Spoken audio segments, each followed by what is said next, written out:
अस्सलाम वालेकुम। SM news के साथ मैं हूं इश्तियाक अली। खबरों का सिलसिला मजीद आगे बढ़ाते हुए खबर शामिल करते हैं कराची से। सिंध पुलिस एहलकारों की फलाह बहबूद के दावे सिर्फ दावे ही हैं और इसके अलावा कुछ नहीं। कम ग्रेड के एहलकार बदस्तूर अपने जायज़ हकूक से महरूम दिखाई देते हैं। इसी हवाले से मजीद तफसीलात जानते हैं ब्यूरो चीफ जुल्फ़कार अली से। जी जुल्फ़कार, बताइएगा क्या तफसीलात है आपके पास? जी बिल्कुल, ज़िला वेस्ट के पुलिस स्टेशन मदीना कॉलोनी का पुलिस कांस्टेबल मोमन खान 19 जुलाई दौरान इलाका गश्त हादसे का शिकार हो गया। हादसे के नतीजे में एहलकार की बाईं टांग टूट गई। जख्मी मोमन खान को पुलिस मोबाइल में डालकर सरकारी अस्पताल रवाना किया गया। डॉक्टर ने फौरी तौर पर पुलिस कांस्टेबल मोमन खान का ऑपरेशन तजवीज़ किया।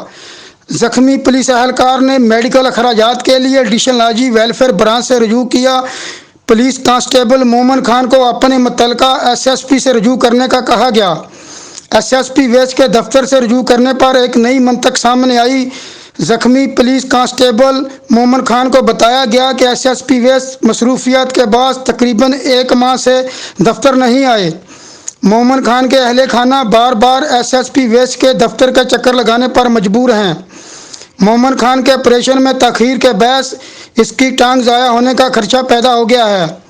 मोमन खान घर का वाहिद कफील है और जवान बच्चियों का बाप है।